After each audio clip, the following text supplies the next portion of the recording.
कई लोग कहते हैं उसने ऐसा कर दिया ना इसलिए ऐसा हो गया। आप लोगों का क्या कहना है?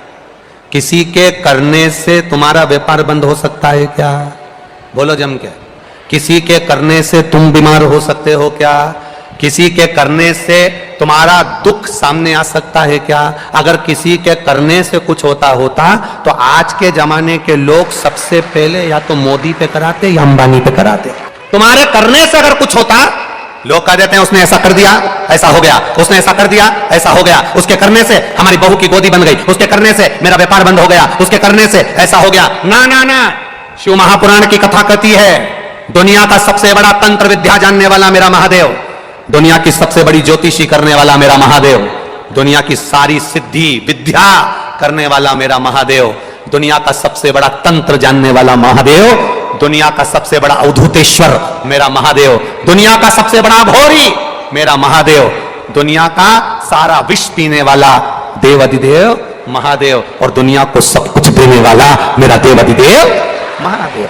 दूसरा कोई है ही नहीं। लोग कह दें उसने ऐसा कर दिया, उसने वैसा कर दिया, उसने ऐसा कर दिया, उसने वैसा कर दिया। ये भ्रम में जीना बंद कर दो,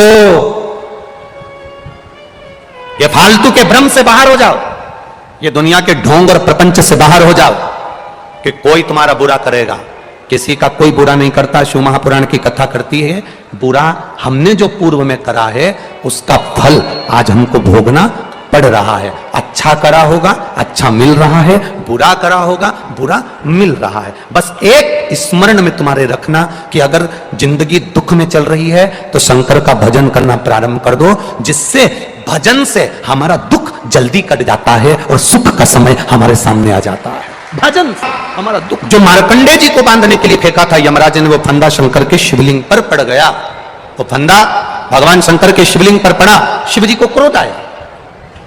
आप जब शंकर जी को एक लोटा जल चढ़ा रहे हो, शंकर जी का गुणगान कर रहे हो, शिव मंदिर जा रहे हो, शिवालय जा रहे हो, शंकर भगवान पर एक बेलपत्र चढ़ा रहे हो, शंकर भगवान के मंदिर में सेवा कर रहे हो, झाड़ू लगा रहे हो, पोछा लगा रहे हो, सेवा में लीन हो, तो समझ लेना कि यह कोई साधारण सी भक्ति नहीं। शंकर को जब हम एक लोटा जल समर्पित करते हैं, शिव हमारे हाथ को पकड़ लेता है, फिर वह हमें डूबने नहीं देता है, संसार सागर में तकलीफ नहीं भोगने देता, कष्ट नहीं भोगने देता।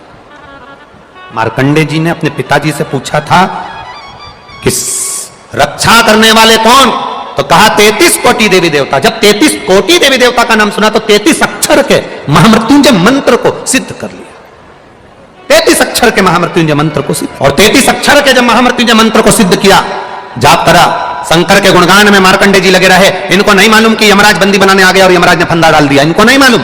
आप शंकर की आराधना में लगे रहते हो, शिव भक्ति में लगे रहते हो, शंकर की उपासना में लगे रहते हो, शंकर भगवान की सेवा में, पूजन में, अर्चना में, शिवालय जाना आपने प्रारंभ कर दिया। शंकर को एक लोटा जल चढ़ाना प्रारंभ कर दिया। जिसने शिव मंदिर में एक लोटा जल चढ़ाना प्रारंभ कर दिया, जो शंकर के मंदिर जाना चालू कर दिया, अगर दुख आ भी गया ना, कब वापस चले जाएगा मालूम नहीं पड़ेगा। और भगवान की भक्ति हमारे दुख को काट दे। कोई कहे तुमसे कि इसने हमारा बुरा कर दिया, उसने बुरा कर दिया, ना ना भाई, ना ना, इस ढोंग और प्रपंच में मत पड़ना कि कोई तुम्हारा बुरा करता है। एक बात अपनी जिंदगी में याद रखना, अकाल मृत्यु वो मरे जो काम करे चंडाल का, काल उसका क्या बिगाड़े जो भक्त हो। जो शिव का उपासक होता है, शंकर का भजन करने वाला होता है, जिसने जिंदगी में एक बार शंकर के शिवलिंग का स्पर्श किया होता है, जो जिंदगी में एक बार शंकर का भजन करा होता है, उसका बाल बांका दुनिया में कोई नहीं कर सकता। वो जीता है तो शान से जीता है, अड़भंग होकर जीता है, अड़भंग होकर। लोगों ने कह दिया तुम्हारे ऊपर किसी ने विद्या कर दी, किसी ने कह दिया तुम्हारे ऊपर जादू कर दिया, किसी ने कह दिया तुम्हारे ऊपर यह कह दिया। दुनिया में केवल तुम धनपति नहीं हो, तुमसे करोड़ गुना धनपति बैठे हैं। करने वाले होते तो सबसे पहले उन पर टोना करते, क्योंकि वो अपनी भक्ति में डूबे रहते हैं, भजन में डूबे रहते हैं, स्मरण में डूबे रहते हैं, भगवान की अविरल भक्ति में डूबे रहते हैं। ढोंग प्रपंच में मत डूबो, डूबना है तो शंकर के एक लोटा जल शंकर को चढ़ाकर उसकी अविरल भक्ति में डूबो, शिव की भक्ति में डूबो। और जो एक बार शंकर भगवान की अविरल भक्ति में डूब जाता है, शंकर की आराधना में डूब जाता है, शिव स्मरण में डूब जाता है। शंकर की आराधना में तुम डूबे हो, मार्कंडे ऋषि शिव की आराधना में डूबे थे। फंदा आया, यमराज ने फंदा फेंका, पर वो मार्कंडे पर नहीं गया, वो फंदा गया तो देवादिदेव महादेव पर गया। अगर दुनिया के लोग तुम पर कुछ फेंकेंगे भी ना, अगर तुम शंकर की आराधना में लगे हो तो वो तुम पर नहीं आएगा, महादेव पर चला जाएगा, शिव पर चला जाएगा। फंदा गया, शिव जी पर गया। खड़े हो गए मेरे देवादिदेव महादेव, मेरे शंभू, मेरे शंकर, मेरे कैलाश अधिपति, मेरे देवादिदेव महादेव सामने खड़े थे। यमराज ने कहा आप विधान नहीं जानते? शिव जी ने पूछा कौन सा विधान? आपको नहीं मालूम? ये बच्चा 12 वर्ष की आयु में मरेगा, इसका विधान टल नहीं सकता, इसको 12 साल की आयु में मरना पड़ेगा, इसलिए इसका आज का आखिरी दिन था, इसलिए मैं इसको उठाने के लिए आया हूं, इसको मारने के लिए आया हूं। शंकर भगवान तुरंत जैसे ही सुनते से ही भोलेनाथ जी ने कह दिया विधि लिखने वाले तुम हो, विधि का निर्णय करने वाले तुम हो, पर विधि को पलटने वाला केवल दुनिया में एक है, वो देव अधिदेव महादेव है। हम कहां अपना समय दे रहे हैं? शिव महापुराण की कथा कहती है हम अपना समय होटल में दे रहे हैं, हम अपना समय गलत विचारों में दे रहे हैं, हम अपना समय गलत सोच में दे रहे हैं, तो आपका कभी अच्छा नहीं हो सकता। आप समय अच्छी जगह देना चालू करो। सुबह से उठो, एक लोटा पानी भरो, बच्चों के हाथ में भी पकड़ाओ, जाओ जल चढ़ा कर आओ, अपना अच्छा समय अच्छी जगह देंगे तो अपने को अच्छा प्राप्त होगा। जो फ्री होता है वो सबको फ्री समझता है। एक लड़की तैयार होके सज धज के रेलवे स्टेशन चली गई। एक लड़की तैयार होकर सज धज कर रेलवे स्टेशन पर पहुंची। स्टेशन मास्टर से पूछा लोकल ट्रेन कितनी बजे आएगी? स्टेशन मास्टर ने कहा 10 बजे। फिर लड़की ने पूछा बड़ी सजी धजी, राजधानी एक्सप्रेस कितनी बजे आएगी?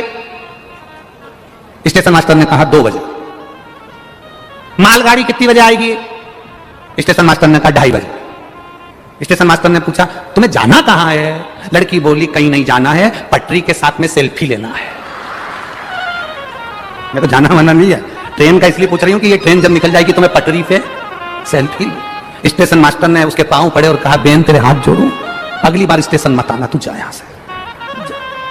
जिसके पास समय फ्री वो फ्री की बात करे, जिसके पास में मूल तत्वता है भगवान की भक्ति की, जिसके पास में मूल आनंदता है भगवान के भजन की। यहाँ जितने लोग कथा सुन रहे हैं, जितने लोग आस्था चैनल पर कथा सुन रहे हैं, जितने लोग फेसबुक पर कथा सुन रहे हैं, जितने इस छत्रपति संभाजी नगर की पावन धरा पर कथा सुन रहे हैं, मेरा विश्वास कहता है आप अपने घर जाते होगे, जितने दिन तुम यहाँ की कथा सुनकर जाते होगे, कम से कम 5 दिन 7 दिन 6 दिन 8 दिन इस कथा की चर्चा जरूर करते होगे। हमने कथा सुनी थी, संभाजी नगर गए थे, वहां कथा का रसतत्व ग्रहण करा था, वहां हमने ऐसी कथा सुनी, वहां पर हमने इस प्रकार की कथा सुनी, वहां पर व्यवस्था ऐसी थी, हमने रोज कथा को याद किया, हमने रोज परमात्मा को याद किया, हमने रोज भगवान को याद किया, तो भगवान भी हमारे स्मरण को आता है।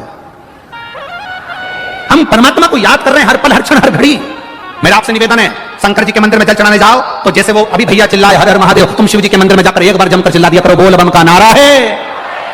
तुम शंकर जी के मंदिर में जल चढ़ाने जाओ तो जम के बोल दिया करो श्री शिवाय नमस्तुभ्यम। कोई बोले चाहे नहीं बोले, आपके बोलने से जितने लोग बैठे हैं उनके कानों में शब्द जाएगा, उनके कानों में शब्द जाएगा तो वो शब्द बिखरेगा, बिखरेगा तो हमारा भी कल्याण कर जाएगा। इसलिए उस मंत्र का जाप करते रहो। आप 4 लोगों में ट्रेन में सफर कर रहे हो, बस में सफर कर रहे हो, आप फ्लाइट में सफर कर रहे हो, आप गाड़ी में सफर कर रहे हो, 2 मिनट के लिए आप मंत्र को याद कर लिया करो, आप कथा की चर्चा कर लिया करो। बस से जा रहे हो, कहीं पर भी जाओ, ये जरूरी नहीं कि कथा में आ रहे हो तब भगवान को याद करोगे, तब कथा को। तुम जहां चलते फिरते, हम तो भैया कथा में गए थे, हमने तो कथा सुनी है, हमने शिव पुराण में ये सुना है, हमने शंकर की कथा से ये लिया है, हमने शंकर की कथा से ये प्राप्त किया है। प्रत्येक जगह पर शंकर की चर्चा करना प्रारंभ करो। शिव पुराण कहती है। आप सभी को राधे राधे, जय श्री कृष्णा, जय गौ माता। और आप सभी कैसे हैं? ईश्वर से मेरी प्रार्थना है आप सभी अच्छे होंगे। और महाशिवरात्रि के दिन ये आप उपाय जरूर करना। महाराज जी द्वारा बताए हुए ये इन उपायों करने से आपको काफ़ी हद तक आपको आपके घर में और परिवार में तरक्की मिलेगी। राधे राधे, श्री शिवाय नमः।